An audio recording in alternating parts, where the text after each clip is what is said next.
I've read something in an article that I thought was very clever and true, is the idea of you being comfortable with your own doubts on the music. Or more, I guess I meant more like comfortable with my own discomfort. Yeah. You know? Well, that's a very... Oh, you're a professional amateur. Well, that's very beautiful to describe maybe to people that doesn't know you, the way you record the music and the way you do it in a very raw and, I said, passionate way. I don't know all the records. Well, I don't know if raw is the right word. We work really hard in order for it to sound that particular way. Yeah. And with each record, I think we just get really excited about trying whatever essentially the antithesis of what we just did was. Mm-hmm. So on this next one, instead, we'd like to record in a studio that we didn't attempt to build, maybe in a proper studio, somewhere far from home. The whole idea was, let's record it where we live and build it ourselves. If we ever make sweet love again, I'm sure that it will be quite disgusting. With raw, I'm not meaning raw, maybe you're right, it's not the good word. I'll say instinctive maybe sometimes way. Although it's worked, we see it. No. But I think that's wonderful because the end result, I think, should appear to be instinctive. It should appear like it was, kind of casual. It should sound not careless, but closer to careless than obsessed over. Even though obsessed over is a lot closer to the truth, to a certain degree. I'm happy. Let's call it whatever you want, though. Yeah, you can hear many times and still find new arrangement. Maybe you haven't heard at the very beginning. Well, thank you. We used a lot of.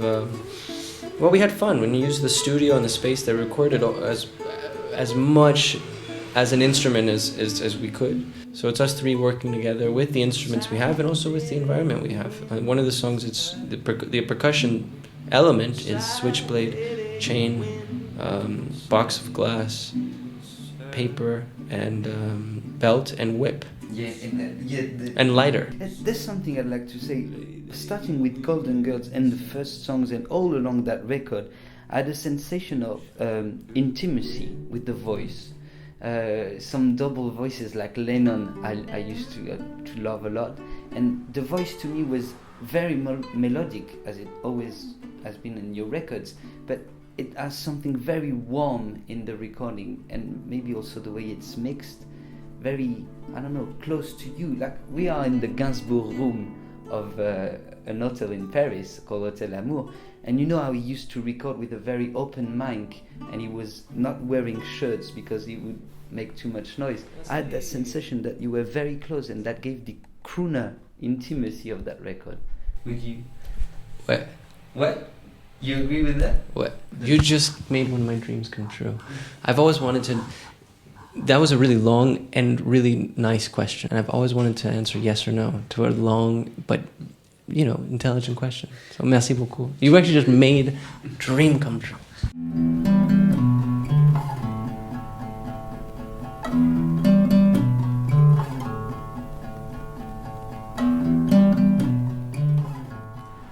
This is maybe a yes or no question too, but is there a change of mood for you?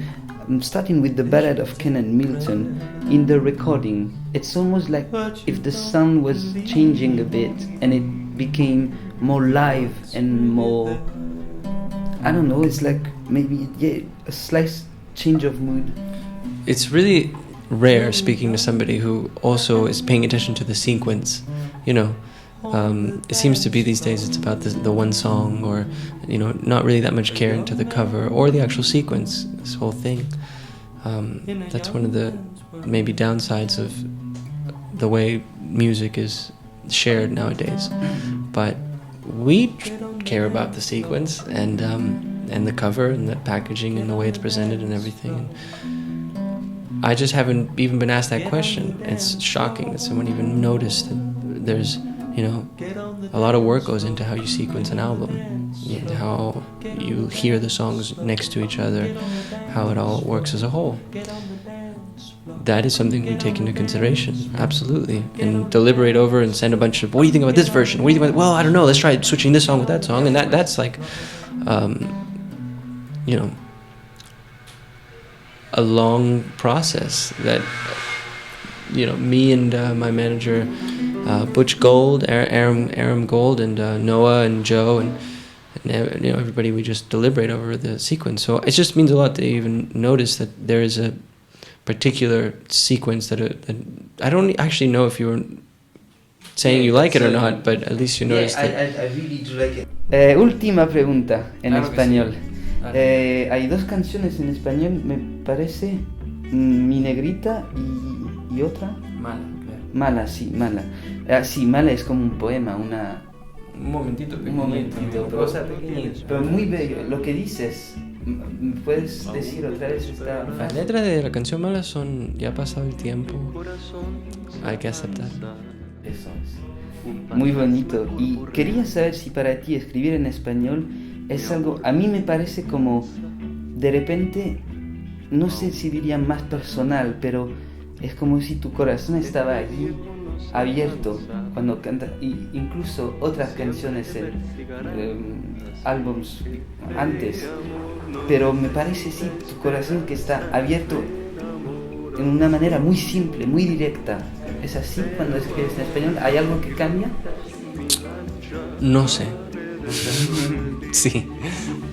No sé, pero si tengo que adivinar, sería que sí.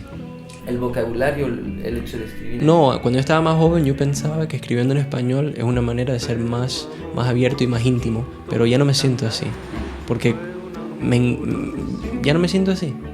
Para mí escribo en español cuando esa es la ropa appropriate para esa canción, y escribo en inglés cuando, bueno, así me sale. Y tiene que ver en la arquitectura, ¿sabes? Los cuartos a donde estamos nos afecta. Algunos cuartos dicen hay que escribir esto hay que escribir en español, no sé. Pero la verdad es que no sé. Y si tengo que adivinar, sería que sí. Muchísimas gracias a ti, un completo placer. Prefiero, bueno, me encantan tus preguntas.